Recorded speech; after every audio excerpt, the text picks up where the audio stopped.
Ladies and gentlemen, it's a great honor to have Amy Goodman and Carl Deal here today on this wonderful day. I'm a huge fan, as you guys already know. I have the clip somewhere. I'm going to pull it up right now. Well, we know you're huge. Like, how tall are you? I'm 6'4". Okay. Holy cow. Yeah. I'm mesmerized by your audience here. Yeah, Check there's it out. Around 40,000 people watching right now. So live people watching. But here, I'm gonna start off the broadcast by showing the first time I ever saw Amy in the real world, because I've been listening to your voice for years every morning on Democracy Now! As you tirelessly engage in the work of advocacy and doing investigative reporting for years and years, offering a voice to the voiceless. You were a very inspirational figure for what I do as well. And you know, I'm eternally grateful that you're here. And thank you, Carl, so much for being here as well. And also doing this documentary that we're going to be talking about. Amy Goodman, for those of you who don't know, is the legendary host and co-founder of Democracy Now!, one of the foremost independent news publications that broadcasts on radio, TV, and online. And I believe 1,500 stations, right? At least I got that from Public radio and television stations. I got that from the doc. Globally, yeah. Okay, so if you were wrong, that would be on you, Carl. So you watched it. I did, yes. Amy has been fearlessly reporting from the front lines of global conflicts and amplifying voices that mainstream media routinely ignores for over 3 decades. Her motto is "Steal the Story, Please," which also happens to be the name of the new documentary chronicling her fearless career in journalism. Follows Amy as she takes on soldiers, politicians, and corporate media in pursuit of the truth. The documentary has already won over a dozen awards at major film festivals. Also joining me is Carl Deal, the film's co-director and a former investigative journalist and a longtime documentary filmmaker whose work has consistently looked at power, media, and resistance from the ground up. In "Steal the Story, Please," He turns Amy Goodman's story into a film about what independent journalism preserves and what the public loses when that space disappears.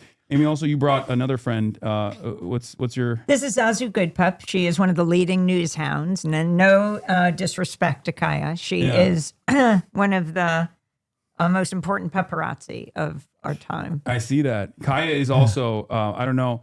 Kaya also loves being in front of the camera. She has a real. She's gotten really used to it for the, through the many years that I've been doing, merch photo shoots and things like that. And she knows how to strike a pose, and she will get in here when she feels like she's not being sufficiently paid attention to. Zazu's probably the most popular character in the film. Tell them what happened at Telluride. This is such an interesting story. Oh my God, I don't know if I should spend time telling this story. There was, at the Telluride Film Festival, it's different from all others. You don't know what films are going to be there. And Carl and Tia's film, Steal the Story, Please, was invited to the film festival. When we got there, we then learned that all different films, and the film about Bruce Springsteen was also there, Deliver Me From Nowhere. And Jeremy Strong and Jeremy Allen White were there. Actually, Bruce came, and so did... John Landau, because it's a story of that friendship. It's an important one. I didn't know what to do with Zazu at the time because I had to leave her in New York. So I asked a friend, Patty, to take care of her. And then it turns out that this film was there. John Landau was there. She had gone out with his brother for quite a long time. John Landau's brother, Patty, who was taking care of Zazu. And I said, oh my goodness, this film is happening.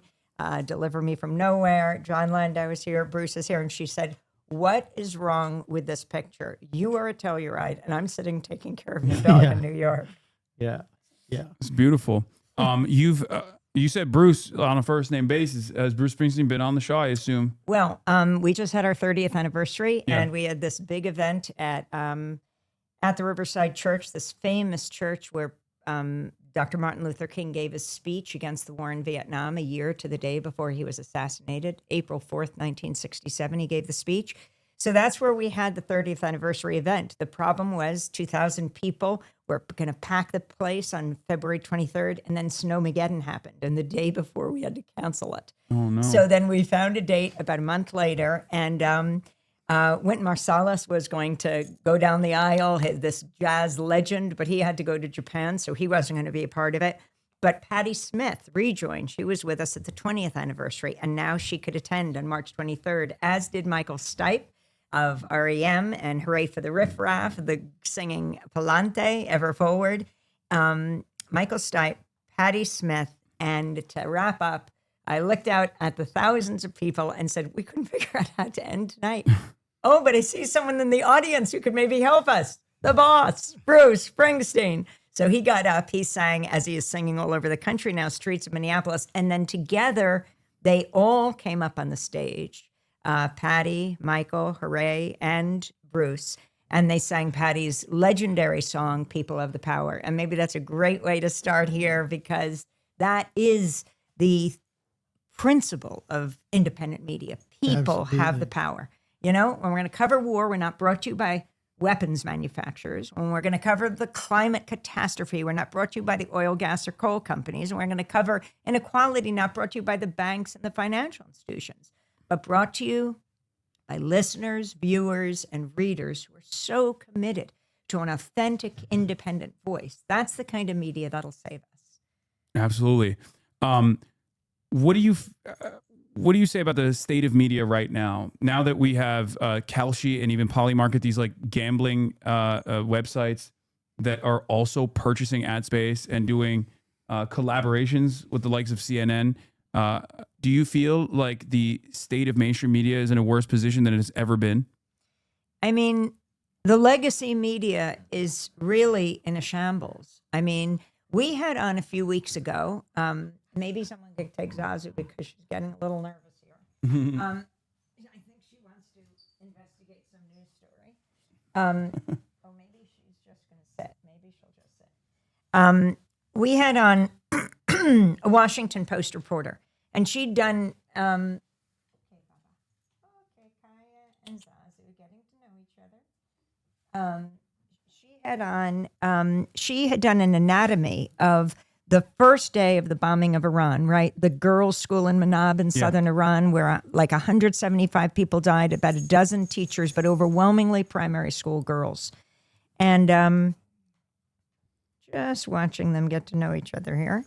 And, you know, I think it was a U.S. Missile that most likely was used in this. President Trump tried to say it was Iran was using it, but they don't use these particular U.S. missiles. The Tomahawk missiles, The Tomahawk missile. So she had done this really explosive expose, but she wasn't doing it for the Washington Post because she had just been laid off, as had hundreds of Washington Post journalists, right? Jeff Bezos, who founded Amazon, owns the Washington Post. They developed their motto, democracy dies in the darkness, under Bezos, but that's exactly what's happening now. They laid off almost their entire Middle East department, their division of reporters, as U.S. and Israel attacks Iran.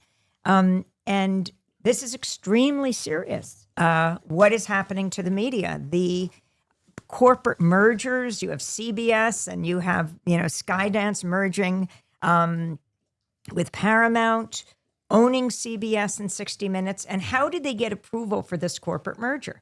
So President Trump sues CBS for its 60 Minutes editing of a Kamala Harris interview. And you know all this, and I'm sure you've talked for hours about it.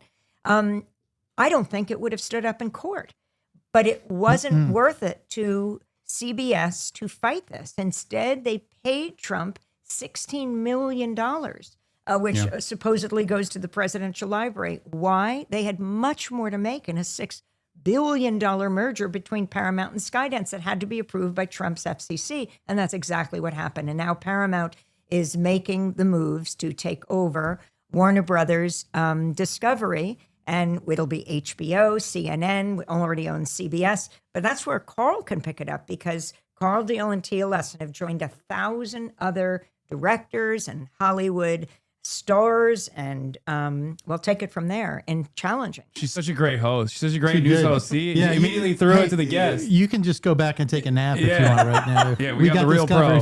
We got the real pro in here. Yeah. No, I mean, it's true though.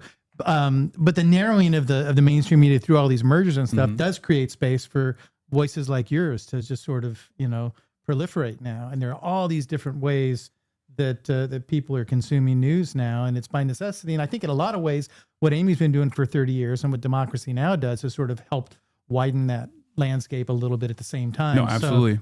So the mergers are screwing everything up. I mean, like Amy said, there's been this movement now called Block the Merger. Everybody thinks this is a done deal, but it's not. Yeah. You know, I mean, Paramount, it hasn't been approved yet. And once it does get approved, the states can also get involved and try and stop this. So, you know, Jane Fonda is one of our executive producers. Rosario Dawson is one of our executive producers. Julie Cohen, Tia. I mean, we've all signed this letter Tom with Morello. hundreds of our colleagues. Oh, but no. We've signed this letter to let people know, and are trying to bring some attention to it, because it not only affects the business, but it affects the consumer and what it is that we have access to. Right. Yeah. You know, so No, absolutely. Because freedom of the press, the reason it's enshrined in the Constitution is much more than freedom of the press. It's about the public's right to know. And that's how a democracy functions. And when you erode that, when the president calls the press the enemy of the people, that is taking us down an authoritarian road that must be challenged. As Maria Ressa says on Democracy Now!, that's included in Steal the Story, Please, the new documentary. The rights we lose today, we may never get back. Yeah. So can I see you fanning out to Amy here? Are you gonna yeah. play Oh, this? okay. Yeah. Sure. I was that's going right. to move on to the questions, but you're right. This is the first time I ever saw Amy Goodman in real life at the DNC last year or 2 years ago. Oh my God. Oh my DNC. God. Excuse me. Oh my God. I'm such a big fan of you. You're And you had no idea who I was. You're like, what is this tall person yelling at me for? amazing. Can I take a photo with you? Yes, you can. Oh my God. Yeah, you see Oh her my snap God. on you. We're live Yeah. right now. Oh my God, chat. I don't even know if this is Hasan. On the hunt. Hasan. Oh, you guys have? You guys know who I am? Oh my God, that's crazy. You're amazing. I love you. I love you so much. I love all of you guys. You guys are incredible. Thank you. Hi, of course. Hi, Hasan. Sharif, nice to meet you. What's going on? I got the hat and everything. I'm also a donor. Someone sent me from your donation. Liver, organ, what organ? No. Not an organ. This is incredible. You guys are inspirational. You literally are so important in motivating me to do what I do now.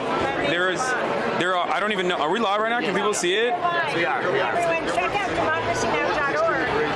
Oh no, your work. You guys are. Expanded to 2 hours a day for the convention, and so we've got endless stuff on YouTube and on our website, democracynow.org. Can I take a photo with you? Is that Yes, okay?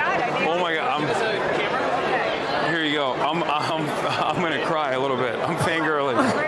Why don't you come visit us in New York? No, absolutely. So that's what I was gonna say. Someone from your donation department or whatever sent me an email because they didn't know who I was. They just sent me an email as a donor, and I was like, I don't think they know who I am. They just.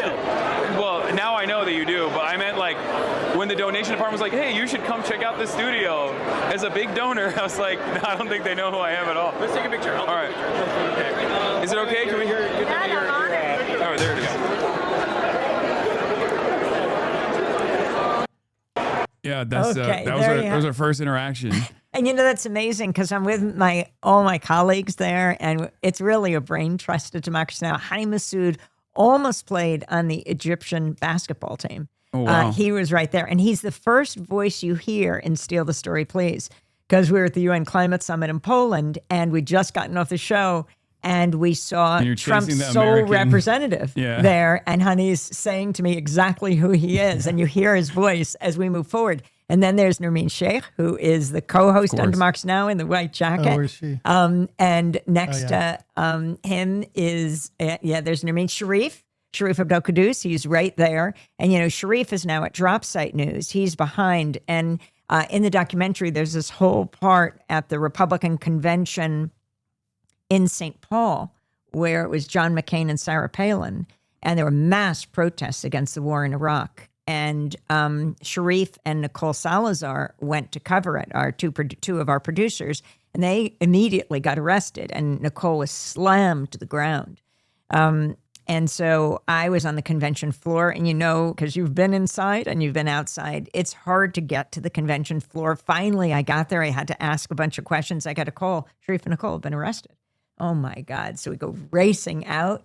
We get to that corner. I try to ask for a supervisor, police officer saying, we need to have those 2 reporters released, but instead they dragged me in and they arrested me. And interestingly, after hours, we were all brought to separate places, but there was such outcry that we were released. I went back to the convention center and someone to interview me, I think it was in the NBC Skybox. And at the end of the interview, when the camera was turned off, the reporter said, I don't get it. Why wasn't I arrested? I said, oh, were you covering the protests too? And he said, no. I said, oh, okay. So I said, I don't get arrested in the convention center either. We got to be here. We got to be in the corporate suites to find out who's funding this. And we have to be out in the streets where the uninvited guests are.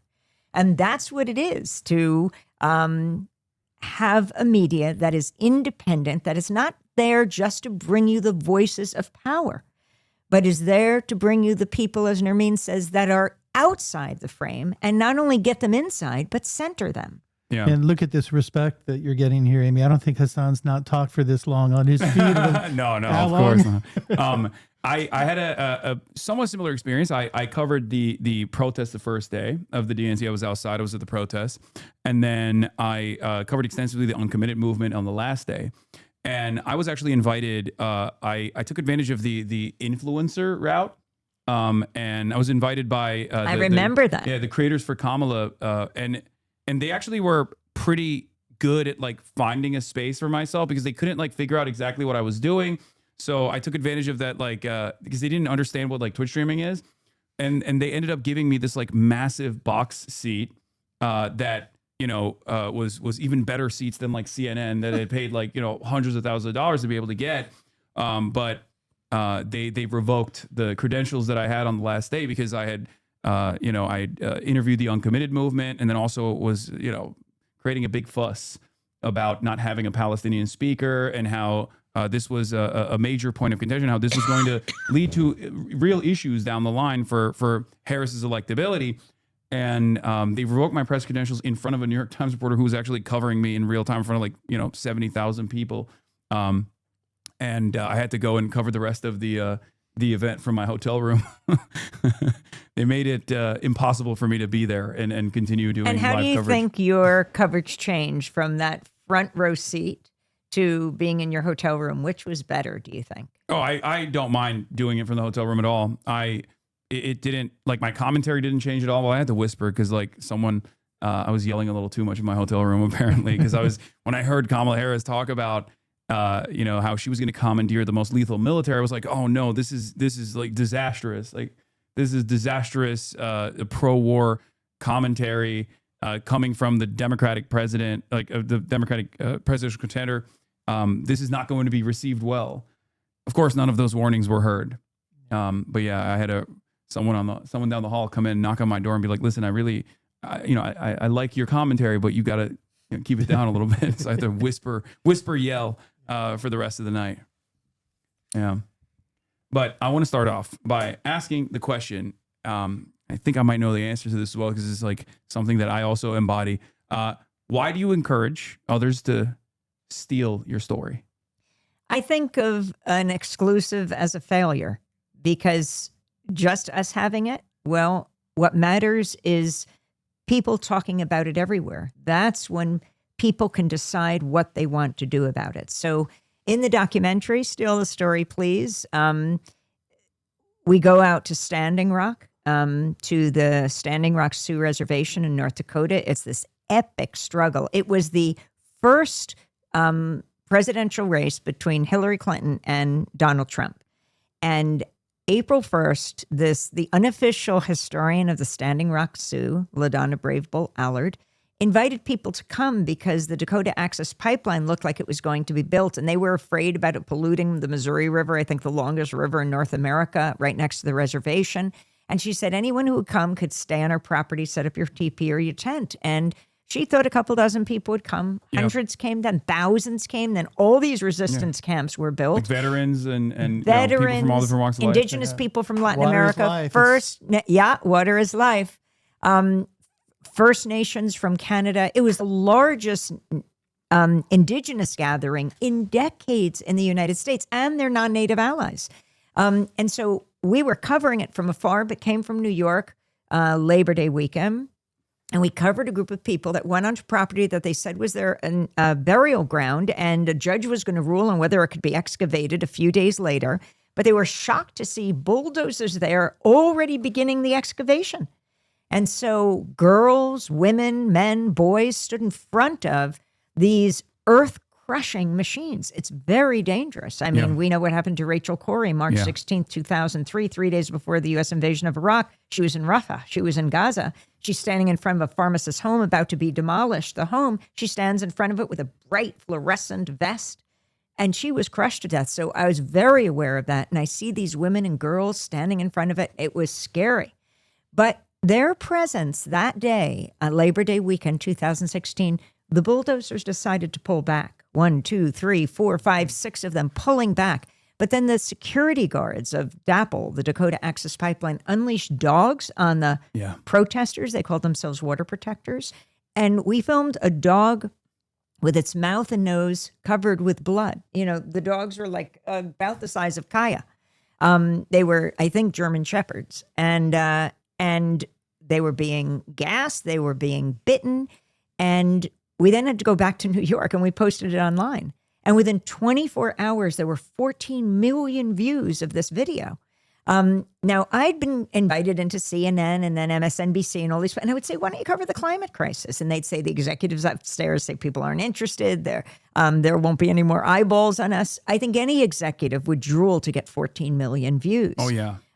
So that just showed the lie that people were interested. And then media started to pick it up all over. And it was on all the networks, the video coverage that we had done. And that's what I consider successful reporting. Steal this story, please. Or someone we're going to have on tomorrow, Alia Rahman.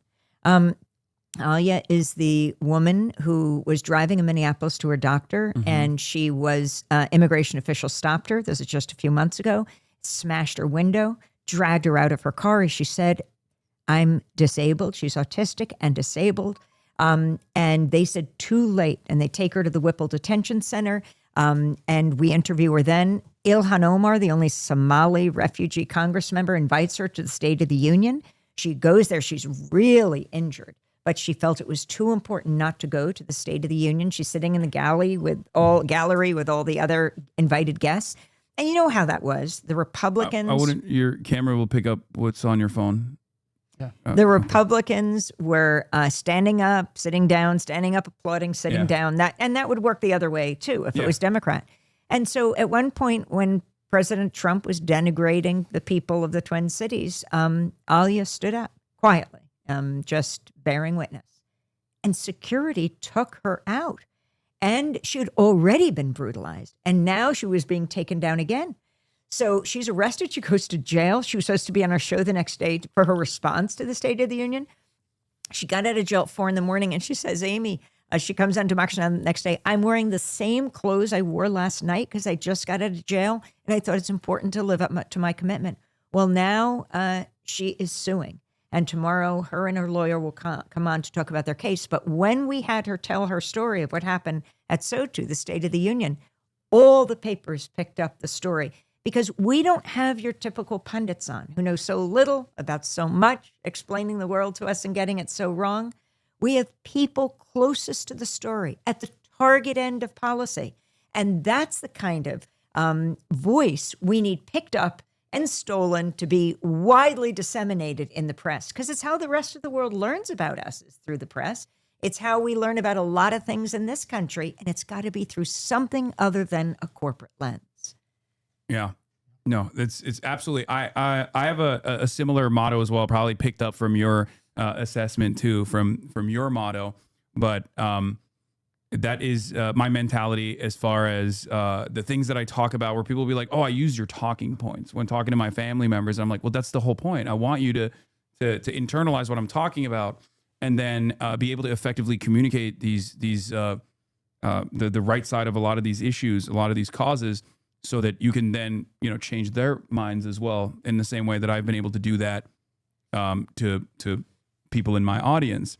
So now I have a question. All these people that are writing in, which just is amazing to see all the emojis and the words. Yeah.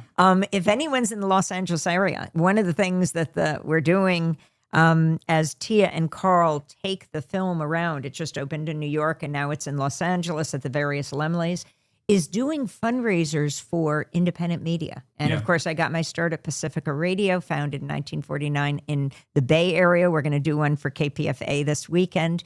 But tomorrow is the big day for KPFK because, of course, you live in KPFK land. You live in Los Angeles. And we're going to be at the Lemley Royal on Santa Monica Boulevard in West LA. And they're having 2 screenings of the documentary at 1:10 and 7:10. And we're going to do a Q&A afterwards. And there's a dinner before the 7:10 one. And anyone who wants to come out and see these films, it's a great way to both see the films and support independent media. And you can go to kpfk.org, their website, and get tickets right there. It's tomorrow. That's the 17th of April at 1:10 and 7:10. Is this allowed on your show? Of course. Oh, And my you should God. support independent media, Yeah. of course. If you can come out on Friday for one of those 2 shows, do. If you can't, you can still come see the film because we're opening at the Lemleys. We're going to be in, as long as people come, they'll keep playing the films. So And you've lots of had a options record. there. I mean, this isn't my film. This is Carl and Tia's. And Carl and Tia are Oscar-nominated filmmakers who made Trouble the Water about Katrina. Tia did The Janes, won 3 Emmys for that underground abortion network in Chicago.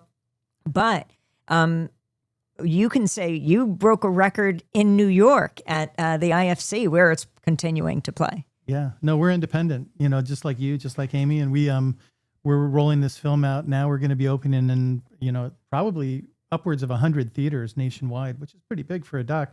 But it's all because in New York, people came out and saw the film, and it was the most successful documentary opening in the last decade. So it's a big deal, and it's cool, and it's because of Amy. It's because people love this woman, and it's also because people want to hear what she has to say and what the film has to say about the importance of independent media. I mean, look, watching you 2 here side by side, it's really cool because, you would think you guys do different things, that you're completely different, but I can see the same spirit imbues everything you do that I've been watching Amy And do you for see a so similar long. hat. And it might be the hat. Well, I don't know. I try my best. No, but it's like you don't care about the artifice so much. It's about what's real and your job is to call people out and to ask people questions, and it's really that simple.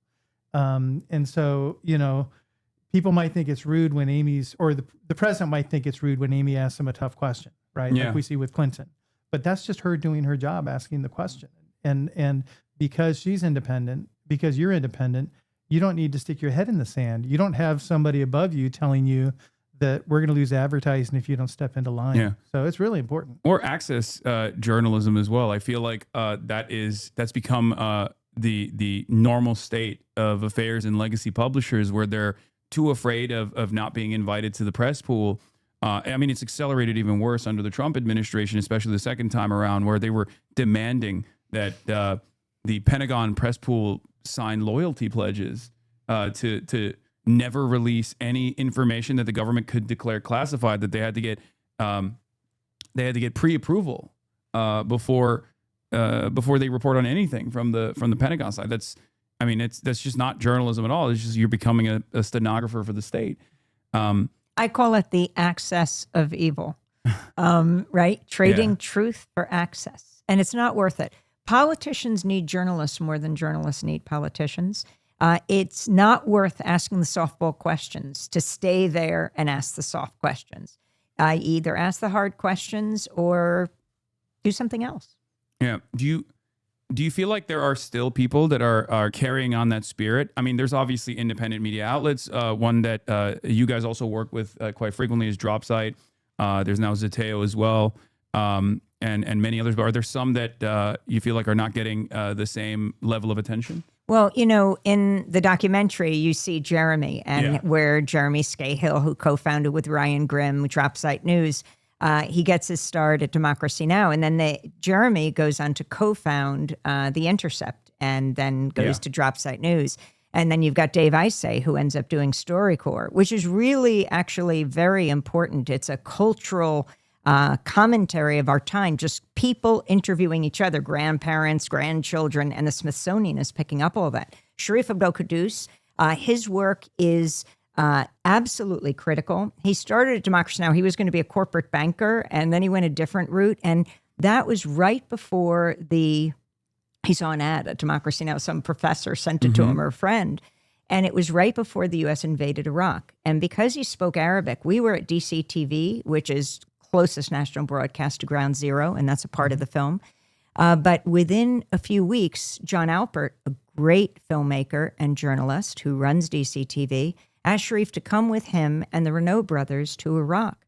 The Renault brothers were Craig and Brent Renault, a dynamic filmmaking duo from Arkansas. And they would go on to make many documentaries. Sharif spent that time with them. And then Brent became the first Western journalist to die in Ukraine.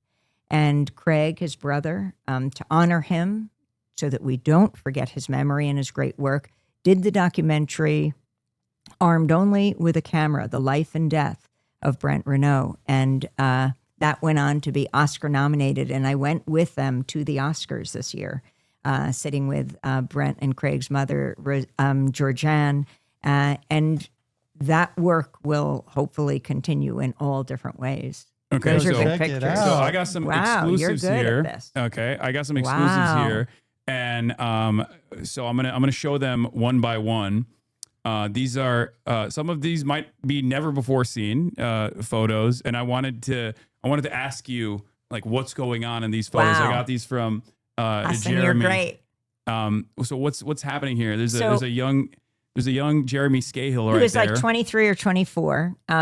Jeremy used to work at the Catholic Worker in New York on First Street and First Avenue, and that's where I met him. I was doing a story, and then he started calling. I want to work with you. I want to work with you. And as he's Stalking her. he says it was That's a good journalist though. That's a good reporter. Good journalist Constantly instinct. nagging. As he said, he bothered me so much saying, I need to work with you, that he said he thought I would either take out a restraining order on him or give him a job. So finally he came to WBAI, that's Pacifica Radio, that's the KPFK of New York.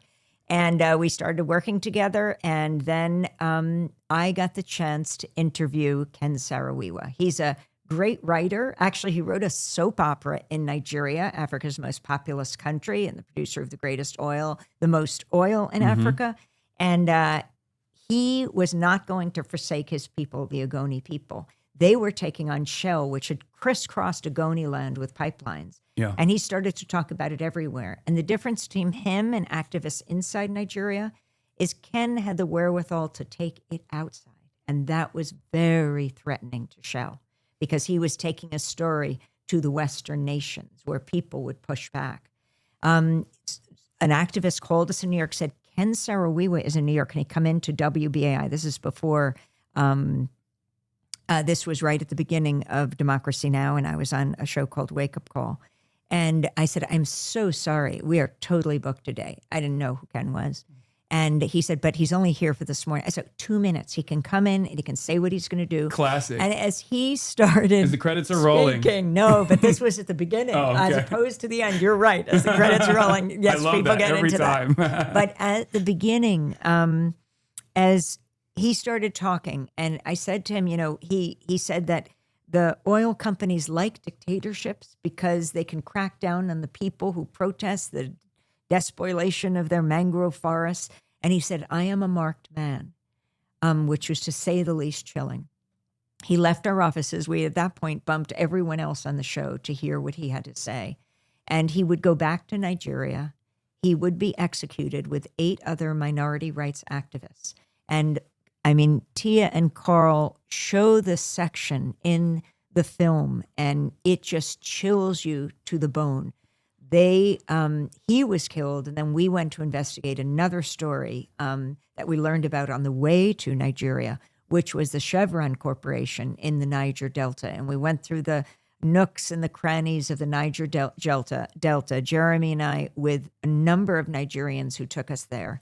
And we learned of the killing of 2 Nigerian activists and the jailing of many others. And we went to investigate that and to then question Chevron about it. And that picture, look how young Jeremy is. Yeah. So I think he's 22 there, Amy, actually. And they came back from Nigeria and did this report, Drilling and Killing, about multinational oil companies' complicity in putting down these protests. And They won a George Polk Award. I mean, Jeremy must be the youngest person to ever win a George Polk Award for journalism. It was called Drilling and Killing, Chevron and Nigeria's Oil Dictatorship. When you say it like that, it almost feels like I'm hearing you in my ear in the morning. Okay, we got another one here. Is this? It might be from the And same as trip, you look for potentially. these pictures, I just want to remind people, if in your LA area, I love your emojis, but I want to see you in person. So if you're here tomorrow on the 17th, 1:10 or 7:10 at the Lemley Royal. And by the way, the other thing, because we have to look at the whole constellation of independent media, these independent art houses around the country, I especially appreciate these theaters after the pandemic. You know, media was so important, Pacifica and public radio and television during the pandemic keep us safe at home, but we can all engage in a dialogue from the safety of our isolation. But now there's nothing that compares to people being together. We just got word from Tia Lesson, the co-director of the film. She's at the Full Frame Festival. Maybe one of you guys in North Carolina listening, in Durham. 1,000 people packed into the Carolina Theater to watch it today. I mean, On a Thursday afternoon, at Wow. 1 in the afternoon, 1,000 people came out to see the film and to hear Amy. It was something else. And what's really cool about this film, I got to say, because T and I produced a bunch of Michael Moore's films, and we've been around a little bit. And when you get an audience, you can tell when you have an audience on your side. You get instant gratification here, Hasan, because you're getting these constant feed. Yeah. When somebody's looking at it on their telephone, they could be scared. You don't know what they're doing with it. But when you see it in a theater, and with this film, it really feels like you're at a No Kings rally, except the sound is really, really good. And it forces you to have an experience with strangers, and it can be really cathartic. And especially when it's somebody with the charisma of an Amy Goodman who's opening up and sort of letting you get a peek into her life, but also understanding the bigger issues that are so important today, probably more than ever in my lifetime. So. I've been saying go to LA, but I know that you have like a global audience and people can check it out at stealthisstory.org. And that's the website of the film. And it's showing all the theaters, and more theaters are being added all over. And they've won all these audience favorite awards at all the film festivals from the United States, Santa Barbara, Santa Fe, Seattle, Woodstock, to Oslo, Norway, the Human Film Festival. If anyone's watching from Norway right now, it's just been amazing to see what you guys did with this film, with the 30 years of Democracy Now! It's not easy. Hi, Jeremy. Yeah, another photo of young Jeremy. Not exactly sure where this is from. Where is this? It looks like an amphitheater, but this one, I personally, this is my favorite. I just recently came back from Cuba and I saw this young Jeremy with the fitted backwards hat next to Asada Shakur. It's an Amman Jordan. Okay. Yeah. I don't know how you let this guy be around you with this outfit. But wait a second. Can you tell us a little about your Cuba trip? Because it's amazing what you did. Yeah. So we went alongside Progressive International. I'm good friends with some of the organizers there. And I hit him up right as Trump had accelerated the oil blockade. It actually started in 2019 with the secondary sanctions. A lot of people don't even know that, but like it got significantly worse in the last couple of months, where the Trump administration decided no oil shipments from any country whatsoever. This was right after the Venezuela operation, where they kidnapped Maduro, cutting off a lifeline that Cuba was relying on. And I hit my friend up, David Adler, and I was like, what do we do? And he's like, I'm already working on it. So we put together this group. We worked alongside Code Pink, the Answer Coalition, brought an international group of artists, activists, politicians, and the like, and we brought in 40 tons of aid, medical aid, food, necessary supplies. This is after one blackout after another in Cuba. Yeah. And at that point, it was, they had experienced, I think, like 36 hours of rolling blackouts, and it was devastating. I had talked to Ben Rhodes prior to going, to get a feel for what it was going to be like. And he said to me, like, you're going to be very sad when you see it. And he was right. I was very sad when first I was taken aback by how beautiful the island is. But then I was very sad about all this poverty. And then I got very angry because I was like, we're doing this to this country of 10 million people that's unfortunately 90 miles off of our coastline. And I say unfortunately because I feel like we've never allowed this island nation to breathe, and we've limited so much potential that Cuba has, and all for an ideological purpose. At first, because there was a lot of industries that Cuban Americans owned that I guess the American government was not fond of the seizure of. But then after that, it turned into this ideological war, and it still carries on in that similar vein. But yeah, it was a total devastation. I interviewed doctors, both responsible for the medical missions. They were so sad that Marco Rubio had successfully severed medical missions in Jamaica and numerous other countries. Some of the countries had said no, like Italy had said no to severing the medical missions. But it was... I mean, was it's in just Haiti unbelievable. after the earthquake. Wow. And the number of Cuban doctors who were there helping. I mean, some whole hospitals were run by Cuban doctors. Yeah, it's. I mean, yeah, they're tremendous. The Cuban government, I believe, sends more doctors to poor countries around the world than the G7 nations combined. Yeah. And I think Marco Rubio said he wanted to have them investigated for human trafficking. Yeah, that's. They Well, tried to send doctors to New Orleans after Katrina. Yeah, exactly. And were denied, but because we couldn't take care of our own, or we wouldn't. Yeah, and I guess it's a technically principled stance against any sort of socialized medicine that the American government carries on, where they're like denying other countries. But I was talking to the head of the medical missions, and he was telling me that like they had 100% coverage in Jamaica, and now there's so many parts of Jamaica we're just never going to see another doctor ever again. And he was telling me like, the Jamaican politicians that responded to this pressure, they can maybe get platinum healthcare in their countries. They can even fly to America to get this, but like poor Jamaicans that live in the countryside are never going to be able to see another healthcare professional because of this decision. It was devastating. One of the things that I also was shocked to find out about was the resilience of the Cuban people. The amount of biomedical research they've conducted. They've had a lung cancer vaccine since the 90s. America's restricted the distribution of said lung cancer vaccine, even though I think it was a collaborative effort with a Colorado university. They have currently a diabetic ulcer treatment that is that America is doing its very best to block the distribution of. They were forced to create an indigenous COVID vaccine because the American government stopped Jack Ma's shipment of Sinovacs from entering the island. And not only that, but then also the American government created another vaccine hesitancy campaign. We know about the one in the Philippines that was covered extensively. But apparently there was another vaccine hesitancy campaign in Latin America because they wanted to stop the Cuban vaccines from being distributed in Latin American countries. And they created more vaccine hesitancy campaigns in Latin America.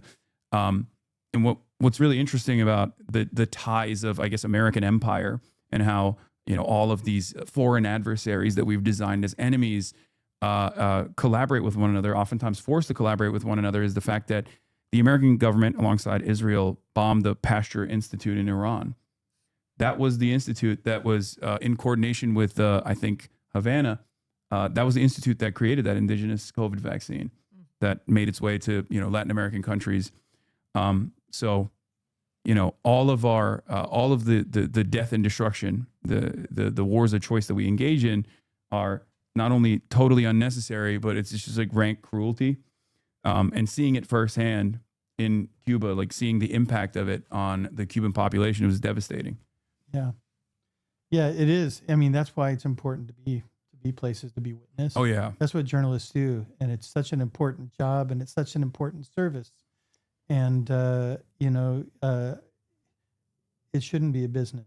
It shouldn't be dictated by the business interests of the parent corporation. And that's what the problem seems to be right now. It's not a new thing, but we just happen to have an openly transactional president who has, pull back the curtain and doesn't even try and hide it. There's a little bit of opportunity there, though. At least in my experience, what I've found is that the way in which Trump communicates, the vulgar nature of American empire has been illuminating for a lot of people that may have inadvertently believed in the liberal interventionist attitude, where they thought, sometimes America engaged in cruel actions, but it's all for a good purpose. Now that Trump has just ripped that shroud and is very open about how violent he is and how he's doing this for extraction of natural resources and the like, I think that there are a lot of liberals that might recognize the true nature of American foreign intervention. And not only liberals. I think what Trump is doing is really cutting across the political spectrum, in some cases uniting people across the political spectrum against him. Yeah. But how long were you in Cuba? How long? Did Only you go for a couple, only for 3 days. Yeah. Our motto is, and it's exactly what you did, is go to where the silence is. Yeah. And often it's not exactly silent. It's raucous, it's rowdy, people are organizing, but it doesn't hit the corporate media radar screen. And that's why it's so important to break the silence. Yeah. Offering a voice to the voiceless. There's always a perspective of the populations that are withstanding American intervention, oftentimes, sometimes even violent intervention. And I always find it interesting that we never get to hear from them, right? Even if it doesn't suit the purpose of the American State Department, like, we should still hear from them. This is one of the things that I really appreciate about what DropSite does as well, which is to go directly to the Hamas Politburo and to talk to the Ansar Allah movement and hear what their attitude is and where they're at. I think everyone in mainstream news also has that opportunity. They just choose not to engage in that. Because they're terrified that they might hear an argument that they understand, that their audiences might be receptive to. Yeah, and I think also they don't have the freedom within those institutions. I mean, let's give the benefit of the doubt to most of the people who decide they want to be a journalist and that they want to do it because they believe in the public's right to know. But people choose to work in these institutions that don't give them the freedom to really live up to that ideal. And, it's one of the things we're seeing now with so many people fleeing and going on their own, not unlike what you do, but there are people who've been in the legacy media for a long time who are either out of a job now or they're leaving because they don't like what's happening and they're finding ways to do it on their own. I'm just making sure there's a human at the other end of the leash of Zazu. Yeah. Is Zazu okay there? Oh, good. Okay. And it's why this idea of trickle-up journalism that Amy and Democracy Now! Practice, where you want the stories to infiltrate and to come up, is why we called this film Steal This Story, Please, right? Yeah. It's not Steal This Story, Please. It's not, hey, you want this story? It's Steal This Story, Please, do your fucking job. Yeah. And this experience for yourself is not always a comfortable one, right? Your career is filled with incredible moments of standing up to power, from being the only reporter aboard the plane with the ousted Haitian president, Aristide, when he attempted to return to Haiti, to being badly beaten by Indonesian soldiers in 1991. You've literally risked your life for the truth. I'm sure a lot of people have asked this question already, but what keeps you motivated after all these years? And in retrospect, do you think you're crazy for doing everything that you've done? Well, have you ever been asked that question before? Covering President Aristide was an amazing experience because he wasn't the victim of one U.S.-backed coup, but two. And the U.S. took him out of Haiti. He was the democratically elected president, him and his wife, Mildred Aristide, and sent him on a plane to the Central African Republic. This so enraged Trans-Africa, which is an amazing group that was founded by Randall Robinson, who has since died, that Maxine Waters, the congresswoman from here, Los Angeles, a Jamaican parliamentarian, got a plane and went to the Central African Republic to bring him back. He was basically under house arrest there. And I got a call from Randall Robinson, and he said, would you want to cover this? And I said, absolutely, I want to be there. He would later tell me that his wife, that Randall's wife, had said to him, what are you doing? You're a small plane of black people. This was under George Bush, Rumsfeld, Colin Powell, Condoleezza Rice. And he said, you're a small plane of black people, you could be blown right out of the sky. You have to have someone white with you. So I didn't realize that's when he called me, Randall Robinson. He said, would you like to come cover this trip? And so then when Randall Robinson's wife said, I don't understand, you're going? Did you get someone? He said, yes, I called Amy Goodman. And she said, oh, no, you're going to get blown out of the sky even faster. But anyway, we all went to Bangui. And they negotiated with Bozize, the CAR leader who was in power for a year and wanted to look like he had the imprimatur of his country. And they got the Aristides back. But as they were coming back to Haiti, Rumsfeld and Powell and Condoleezza Rice threatened them and said, you are not to come back to this hemisphere. To which Randall Robinson replied, whose hemisphere? Like, what are they talking about? They would go into exile in South Africa for 7.5 years. And then I went to South Africa with Danny Glover, who had always wanted to make a film about Toussaint Louverture, the independence leader of Haiti, and followed them back in a plane to Haiti when they successfully landed. And the response was enormous in the streets. I mean, that was an incredible experience. From that to, East Timor is a story of epic horror. It's one of the great genocides of the late 20th century. A third of the population was killed by the Indonesian military, which was armed, trained, and financed by the United States. They invaded December 7th, 1975, and for the next quarter of a century, they killed off the people.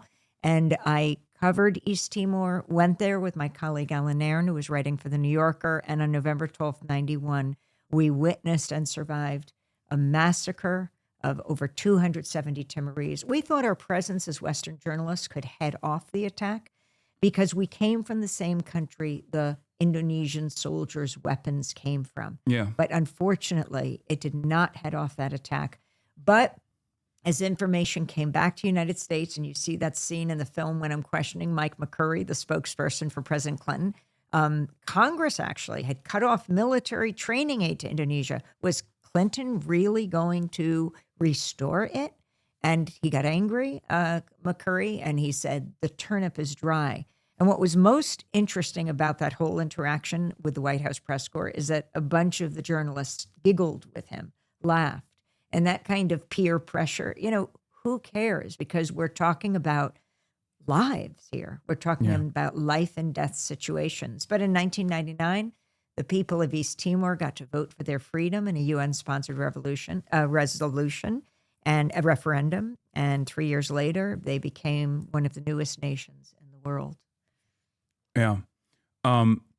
So Democracy Now! Throughout the last couple of decades has been competing with corporate industry titans like CNN and Fox for 30 years while sustaining itself on a financial model of newer, leaner publications like Dropsite or Zeteo. How do you view Democracy Now!'s role in this transition towards viewer-supported news?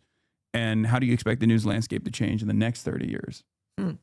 I can't predict how it's going to change. Couldn't have predicted social media platforms. But what we do is go to where people are. And so we started 30 years ago. There wasn't even the word podcast. We had to figure out how this 59-minute show was going to get to radio stations. So we put it on the intertube. So we put it at democracynow.org, and radio stations could take it. Other networks, would pay money to put it on satellites. We didn't have the money. Mm-hmm. But because we established democracynow.org, we immediately, before almost all other networks, had a global audience.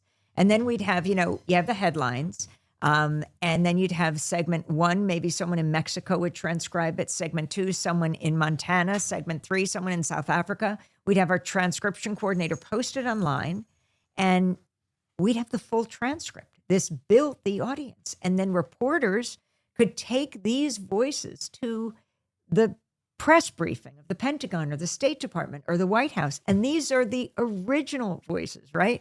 Not like those pundits, what I was saying before, who know so little about so much, explaining the world to us and getting it so wrong, and asking the president, the Pentagon spokesperson, the Secretary of Defense, and others. Thanks. I'll take the lead. Zazu wants to get involved with this conversation too, and might be becoming friends with Kaya or not. We'll see. Kaya's checking her out. So they weren't podcasts then, though. I was just talking to Amy's colleague Dennis yesterday about this, and they called them I think is it MP4s? RSS enabled MP3. Uh-huh.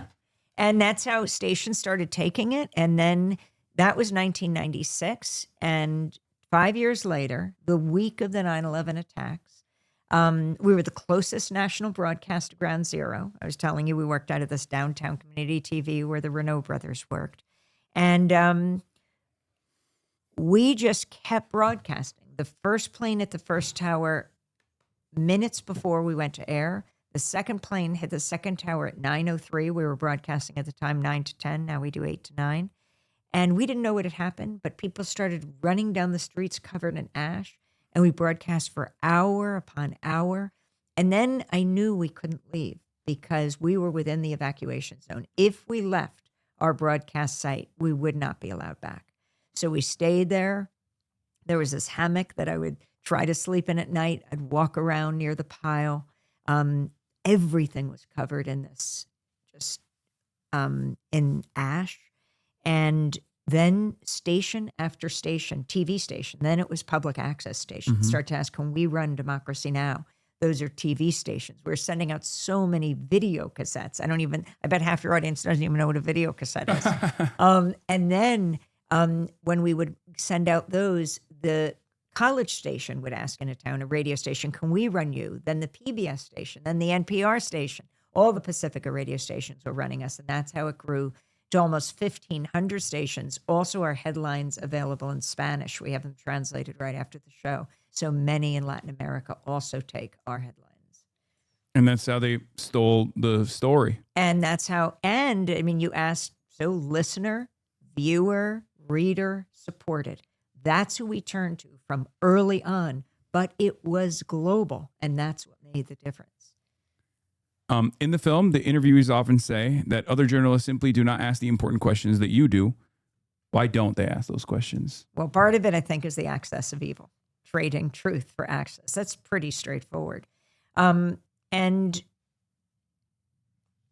it also, Democracy Now! Is a brain trust of all those people we've been talking about, just people dedicated to the mission of independent media.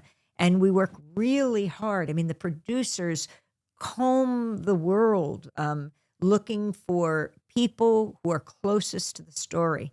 And then with that knowledge of what has happened, questioning those in power. And also having debate and discussions among, people who deeply care about issues, but they don't necessarily agree. And I think that's what makes for this vibrant, a vibrant grassroots global news hour that Democracy Now! Is. And stations every month are picking us up. But online, YouTube, TikTok, Instagram, wherever people are, we go. We don't expect people just come to us. We have to reach out. Yeah.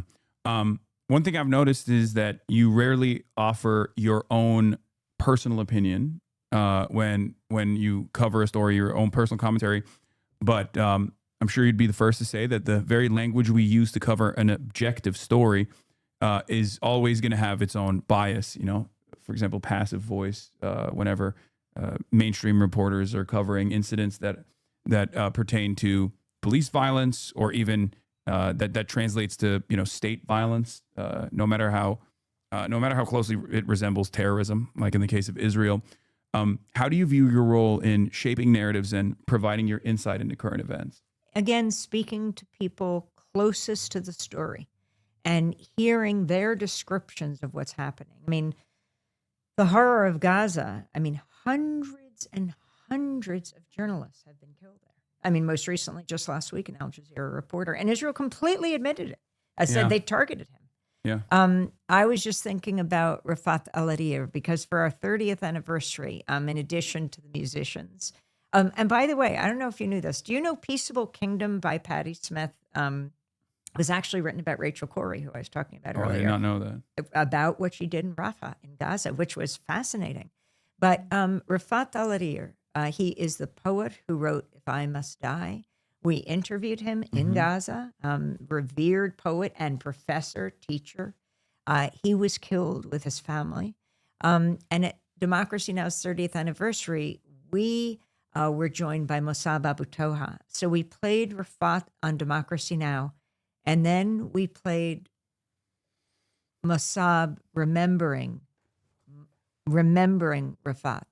And we played Brian Cox, who is the star of Succession, reading If I Must Die. And then Mossab came out trying to keep his composure. He just won the Pulitzer Prize for his essays in the New Yorker and his poetry. And he read his poem, Under the Rubble. And there is nothing more eloquent, more real, less debatable than someone describing their own experience.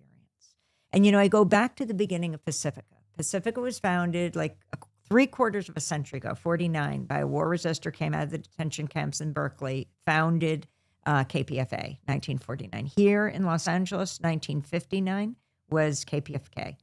In New York, 1960 was WBAI.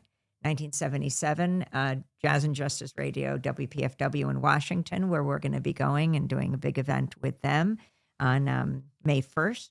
And in Houston, KPFT. We're also going to be having a big fundraiser there with the film coming out there. KPFT goes on the air in 1970. Within a few weeks, the Ku Klux Klan straps dynamite to the base of the transmitter and blows it up. So KPFT acted fast. The community built the station. They rebuilt the transmitter. And right in the middle of Arlo Guthrie singing Alice's Restaurant, the Klan strapped 15 times the dynamite to the base of the transmitter and blew it up a second time. And I thought Arlo Guthrie's song is good. I like Alice's Restaurant, but it was blown off the air. So then it takes months to go to rebuild. And January 1971, Arlo Guthrie comes back to Houston and finishes the song on the air. And it's never stopped broadcasting. I can't remember if it was the Grand Dragon or the Exalted Cyclops, because I often confuse their titles, the leaders of the Ku Klux Klan. But he said it was his proudest act. And I think that's because he understood how dangerous Pacifica is, how dangerous independent media is. Dangerous because it allows people to speak for themselves. And when you hear someone speaking from their own experience, whether it is a Palestinian child or an Israeli peace activist who lost his parents on October 7th, like Maoz Inam, who's working together with Aziz Abu Sara, and they just wrote a book, The Future is Peace.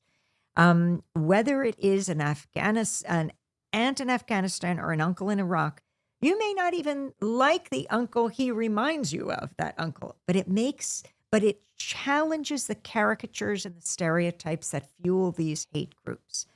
It makes it much less likely that you'll want to destroy someone when you simply hear them speak. I think the media can be the greatest force for peace on earth. Instead, all too often, it's wielded as a weapon of war, which is why we have to take the media back. Absolutely. It was powerful. Okay, so you've covered stories all around the world. We briefly talked about it, but what was the trip that had the biggest impact on your life? I don't know if it's a corny question or not, but what was the biggest trip? What was the trip that had the biggest impact on your life? And do you ever take any fun, relaxing vacations that don't involve paramilitary groups? Oh my God. Sitting on my couch with Zazu is like, for 20 minutes, is like a month on the Riviera. Is that a good enough answer? That's a great answer. It's one that I would probably give because there's a question that I get asked all the time as well. So I wanted to carry it over to you. I'm not broadcasting live 24 hours a day. I know, but you have been tirelessly doing this, I wouldn't say I'm tireless. I can still be tired and do it. Yeah. Well, but you've been doing this for so consistently for so many decades that it's just like I do, I had to ask you that question. This is one that I receive all the time. Well, let me try though. I know you're asking Amy, but Amy's so used to centering other voices and other people that I think it's sort of ingrained in her DNA not to be able to answer a direct question about herself. Yeah, because she's very selfless. But you talked about it earlier, and I'm just speaking because I immersed myself in the last 30 years. My partner T and I did, and when Amy what Amy, there's no bullshit coming out of Amy when she believes everything she says, and she lives her life by these ideals. And so when she says that surviving the massacre and witnessing those murders in East Timor by an army that was armed and financed and trained by the United States, that changed her, she means it. And then off of that, her reporting changed what was happening in East Timor because it became part of a much larger movement.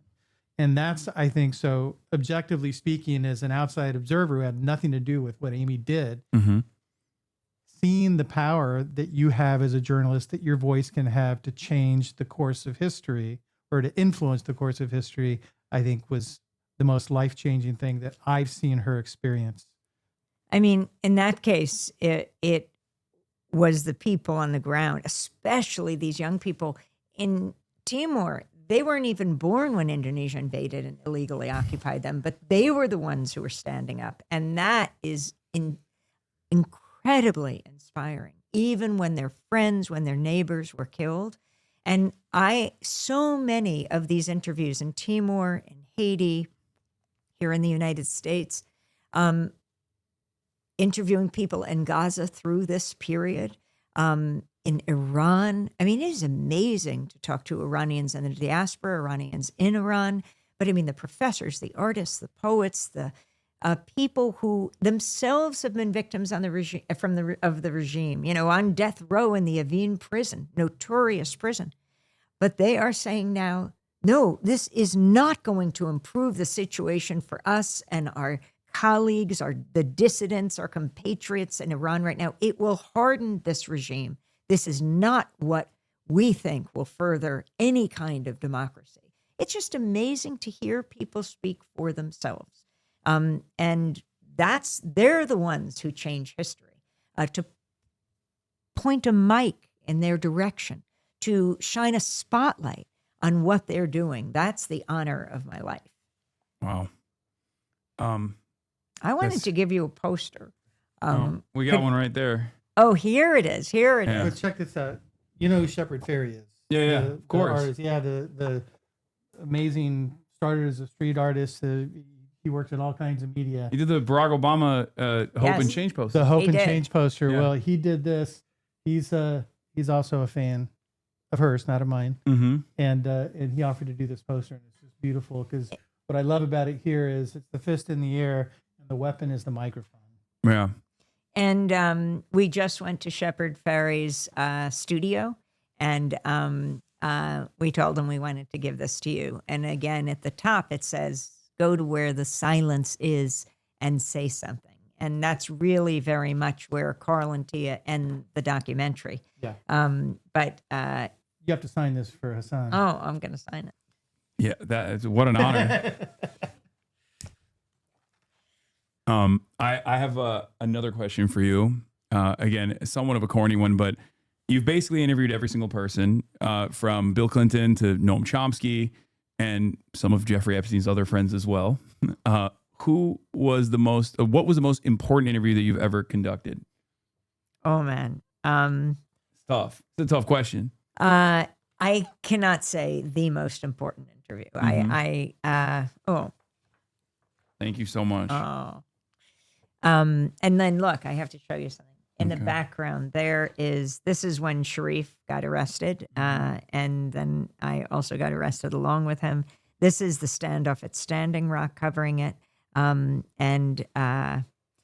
these underneath these, what are called laurels, I'm only learning this world of the film festivals, but they are amazing, these film festivals. And this is not my work. This is Carl and Tia's work. They have won so many awards, grand jury prizes, as I was saying before, and audience favorite documentaries, which is why I want all you guys who are watching and listening right now to go out to your favorite movie theater and either get them to run it or go to the theaters that are running it. And we're here in Los Angeles to really, one is to talk to you and, do these fundraisers for Pacifica stations like KPFK. And do you think I avoided your question? A little bit. It's okay. You can do that. We'll have to come back. I have to think about the Yeah. answer, but I will. I know one thing is I won't choose just one because so many are important for so many reasons. Each story I've described to you now includes so many interviews. Yeah. Whether it is Rafat Al-Adir, whether it is covering the journey of President Aristide of Haiti, whether it is talking to Alia Rahman, this remarkable woman who stands for so many people who've been brutalized in this immigrant crackdown. It just goes on and on. Carl, I got some tough questions for you too. Don't Hit it. worry. Every day. Okay. Yeah, I'm waiting. Okay. So you took 30 very memorable years of Yeah. Amy's life and you condensed it into 98 minutes. Okay. What were the hardest editorial sacrifices? And was there anything you cut from the film that you wish you kept in? Oh yeah. It's a process. You know, what you do is real time. What we do is a couple years of work. And especially when you immerse yourself in 30 years of somebody's career and life, it's really hard. I'd say in a weird way, Steal This Story, Please is also a very personal story for me and for Tia, because it's a reflection of the things that Amy has done throughout her life that have impacted us the most profoundly and that sit with us to this day. So I'd say, you know, the choices are difficult to make. And when we had a hard choice, when we had 3.5 hours of a film and we knew that we couldn't put out 3.5 hours of a film, you know, we had to impose some process. And that was whatever was speaking most clearly and profoundly to the moment that we're living in now stayed in the film. That. And the other big rule, which has always been a rule, which we learned from Michael Moore, is you never take a laugh out. And Amy Goodman is a barrel of laughs. She has so much fun in this life. She is surrounded by so many great people. Amy never says no to an invitation to do something fun, to be out on the town, to be walking on the street, and she's always laughing. And so we wanted to, you know, that appeals to us. Who doesn't like somebody who likes to have fun and finds joy? And it's important for telling the story about a person, even though the film is admittedly, it's about a much bigger thing than Amy Goodman. But, you know, it makes Amy so relatable. You know, I was just looking at this picture you have up of Drilling and killing. Jeremy Scahill and much younger me, drilling and killing Chevron Nigeria's oil dictatorship. I think this was at the, That Polk? I think this was at the Polk Awards, and they had us do a large poster. But it made me think about the Overseas Press Club Awards, because we had won an Overseas Press Club for the award for this. And I'm not here to boast about that, but we learned about the ceremony. It was at a Midtown hotel. And we thought, okay, I mean, I think it was in the midst of the bombing of Yugoslavia. And we had so much work to do, but we were supposed to go and collect this award. So Jeremy and I raced over to the hotel. And we couldn't actually afford to sit and have the meal because it was expensive. It was hundreds of journalists who were there. So we went as press covering our own awards. And but what we saw there was Richard Holbrooke. And he was the U.S. envoy on Yugoslavia at the time. And this was, oh my gosh, it's almost exactly like 27 years ago. And we said, oh my God, this is fantastic. Because we're at this award ceremony, we get to speak to people you wouldn't normally get to speak to. And so this is a real opportunity. We had our tape recorder because we're going to cover our own award ceremony. So we ran up to Mr. Holbrooke and we said, he had just given a speech talking about how how NATO had bombed the RTS building. That's Radio Television Serbia. Right. They were taking out the body parts of the makeup artists, of the camera people. It was horrifying. This is a civilian site. And so we wanted to ask him a question. And And here he is at a prestigious award ceremony, surrounded by journalists. That's right. This was the perfect moment. Yeah. Right before he spoke, we went up to ask him because we thought maybe we won't get a chance to. Actually, he was going into the bathroom, so we were following him to the bathroom. But he said, no, they made a deal here that I would not answer questions. And the head of the Overseas Press Club came over and said to us, what are you doing? And so I said, well, we were asking Mr. Holbrooke a question. He's the point person on NATO bombing Yugoslavia. Yeah. And they said, no, we made a deal. We're not going to ask him questions because he's our keynote speaker. So then we go back in and they're announcing the awards and they come to the award that we were winning. And it was one of the network news anchors. And I think it was Tom Brokaw. And he said, and now the Overseas Press Club Award goes to drilling and killing Nigeria's oil dictatorship. Mm-hmm. Jeremy had gone up right before when Mr. Holbrooke had just finished his speech and said, Mr. Holbrooke, because he wanted to ask him a question then. That was our second Jeremy attempt. doing that. And I was standing at the back of the room and they had security take him out. And so I was at the back, and as they're taking Jeremy out, I said, release that man. He's just about to win an award. And they were very confused. They didn't know what to do. And when Brokaw announced that we had won the award, I went up. Jeremy had already been taken out, so now it's just me. And I go up on the stage and I said, Mr. Brokaw, I want to thank you for the Overseas Press Club Award, but we're going to have to refuse it. Meanwhile, I'm thinking, oh my God, I didn't even ask Jeremy, but he's been taken out. I didn't have the opportunity. I hope he's okay with us refusing this award. Yeah. And I said, we're going to have to refuse the award because we came to this event, which honors the highest in journalism, and yet we were told that a deal had been made, that an agreement had been made with a person who's a key player in the NATO bombing of Yugoslavia, that we're not allowed to ask him questions. So I want to say thank you, but no thank you. And Brokaw said, well, that's why the First Amendment is great. And that was the end of that. So when I see that picture of us, I asked Jeremy after, did you mind that I'm so sorry that we're not bringing home this award. And so given that he had been taken out, he definitely understood and supported the decision. Yeah. It reminds me of, I think it was during the Columbia campus, student encampments that were taking place.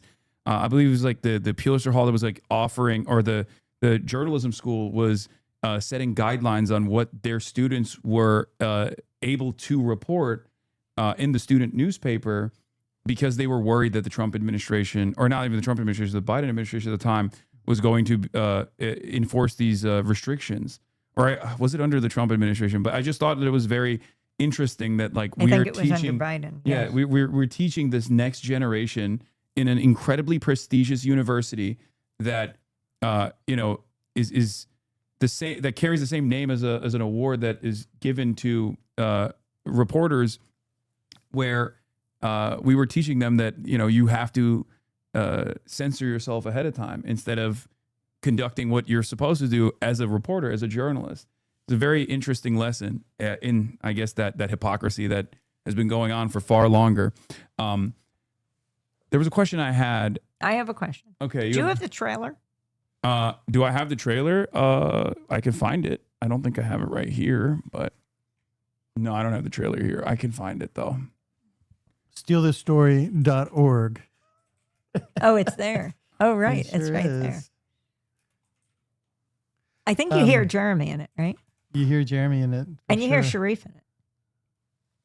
Hi, I'm Amy Goodman from Democracy Now! Right. Can you tell us what you think about President Trump saying I climate love change this is a sequence Chinese so much. This That's is so the chase. funny. Yeah. Right, but This you weren't sequence running is away when you were amazing. just standing there. But this is the trailer, yes.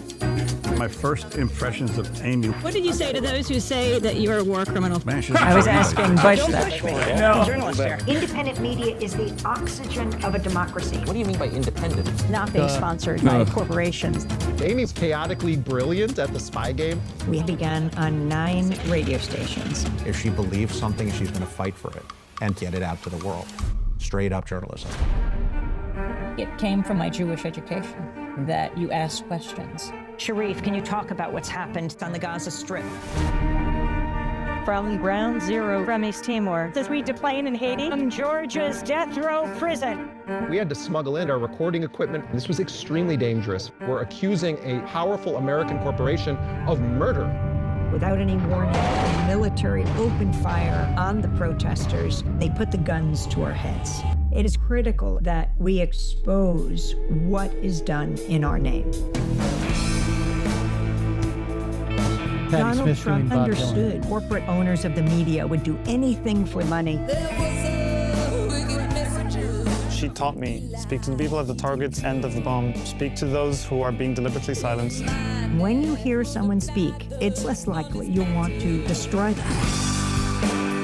We expand the frame and center those voices. There is a great force that would like to silence us. The press, they're the enemy of the people. We're not tolerating no, we're not going to let it happen. Wow. One thing missing from that, a full quote from Hasan Piker. That's what we need. No. You mean, wow? No. Yeah. Just wow. Yeah, just wow. Oh, Yeah. I have many words to say. Yeah, you could have put the me fangirling. But Hey, it almost made the film. It was in the cut for a little while. oh, really? Absolutely. Damn, yes. you put me on the you edited me out. Now we got to get the real deal, the Carl Deal cut. Yeah. But also Juan Gonzalez throughout this film, who's Yeah. been with Democracy Now! For 30 years. He had 2 DNs, like the New York Daily News he was with for 29 years. And he had Democracy Now!, which he's still with. And his wisdom, his journalistic prowess, he began way back.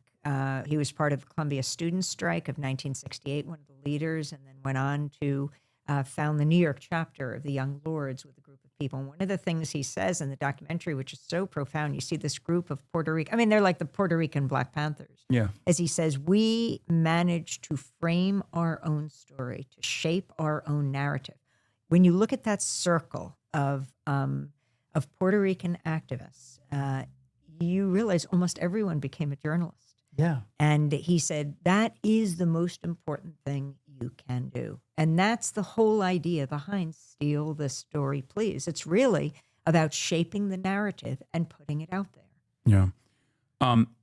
Last question, because I feel like I've kept you here for far too long, and thank you so much. You mean you're going for- to make us late to the screening tonight? We're doing it with Pamela Adlon, right? Yeah, Pamela Adlon. We're going to Is going to be the moderator of this. And then tomorrow, it's a surprise, the 2 KPFK fundraisers. Again, go to kpfk.org and get your tickets there. But you could even show up at the tomorrow if you're here at the Lemley Royal in West Los Angeles, and I bet they'll be able to have tickets for you. But if you're in Seattle, Washington, or you're in Portland, Oregon, if you are in Seattle, IFC in New if you're York, in San Francisco, if you're in Berkeley, if you're in Sonoma, if you're in Yes. Chicago, if you're in DC, Boston, we're going to be Cleveland, all over just San run down the Francisco this list. weekend. Everyone keeps saying Coast to you got to coast. hit her with the. You have 10 seconds left. hit her with the. You have 20 seconds. You have 30 Okay, that's seconds. right. That I do. Okay. Every time This when I is hear that, exhilarating. Getting Yeah. the instant I feedback. can't get over this. every, Oh my every God. time I hear that, I'm like, no, I need to hear more. But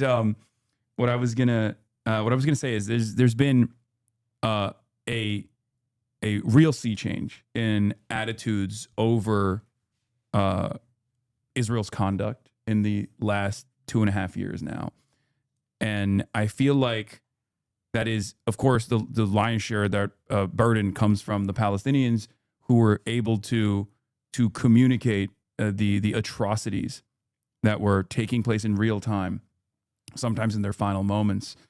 And Again, think of all those hundreds of journalists. yeah, and not even just reporters who are unbelievably brave, but even regular, ordinary Palestinians under constant threat by the Israeli occupation, being bombarded, having their lives destroyed. I feel like that was like in large part due to their bravery, and also because of the fact that independent media, by way of both social media and places like Democracy Now!, were able to take that footage and try to honor the sacrifice, the martyrdom, honor the work that Palestinians put in to showcasing the reality on the ground. Do you feel like do you feel like there are lessons that mainstream media could learn from that? How do you feel? I mean, you've covered this issue. You've covered the apartheid for decades. It didn't start on October 7, as many people might think. Do you see that sea change? Do you feel like it was rapid? Completely. And I mean, I completely see a sea change. Yes, I was there covering the first Intifada, and carrying through to today, the strength of voices there and also here.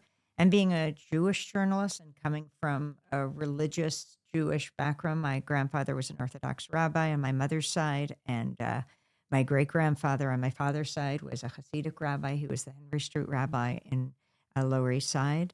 I also really carefully monitor the Jewish community and the sea change, especially among young people. Yeah. I know this causes APEC great concern. Oh, yeah. And why I've always been amazed at the universities going after students who are part of the encampments is so much of what students learn, yes, from their own background, but when they come to college and they take human rights classes and they learn about what's legal and illegal and international law, universities should have seen it as such a tribute of the learning and the education of their students. But from my perspective, steeped in the Holocaust as my family was, my grandmother, a woman of 3 centuries, born in 1897 in Rivne, Ukraine, though it was Poland and Russia at the time. She lived till she was 108 in 2005. She died in Brooklyn. I was steeped in who died and who lived, what family members were able to flee and what weren't able, and who wasn't able to flee. And I was always struck by non-Jewish people and families who would harbor Jews, protect them, put a child in the basement or the attic or in a barn simply to protect them from the Nazis. And I'd always wonder, they're called the righteous. Why would they do this? Risk their own families' lives? And we learned a deep, deep lesson through the horror of the Holocaust, and that was never again for anyone, anywhere. And I think it is not only my Jewish education, I think for Muslims, Hindus, Christians, agnostics, atheists, this is a humanistic education. We cannot afford war anymore. We cannot afford this mass victimization. As reporters, we know no borders, and it is absolutely critical today that these issues be solved on the ground, empowering people to live in a more just society. Oh, powerful words to end it on. Thank you so much for coming on. Yeah, this was a real honor. I listen to you every morning, so I hear your voice all the time. Well, people can check it out on the video and audio podcast at democracynow.org and all social media. Yeah. Thank you for having us on, and thank you for what you do. You know, and don't let them silence you. Oh no, I'm good. I it's not happening anytime soon. I didn't want to get into any of the drama. I don't know how aware you are of like all the other stuff that's going on. I'm a little bit of the main point of contention in a lot of legacy publishers right now. My affiliation with campaigns has been brought up by right wing think tanks, AIPAC, ADL, and numerous other organizations are trying to forcibly sever my ties with Democratic elected representatives and people who are campaigning. But it hasn't worked so far. Yeah. So, and I don't think it'll work at all. Yeah. Because we are now, due to, in large part, your work, your tireless work for many, many years, we're in a very different media environment where the independent media that is truly independent of the corporate shackles, the golden shackles that corporations offer, can communicate truth to power, and the audience is much more receptive to it, and they demand it. Hopefully, the lesson that they can learn from that is to reestablish credibility that they've lost, and do true contentious adversarial reporting, investigative reporting, and not just investigative reporting every now and then, so they can like claw back a little bit of that legitimacy that they've lost, but just like consistently engage in that. But yeah, thank you so much for coming on. This was a real honor. Thank you so much, Hasan. And thank you so much to this amazing tens of thousands of people who are listening and watching right now. This is what community looks like.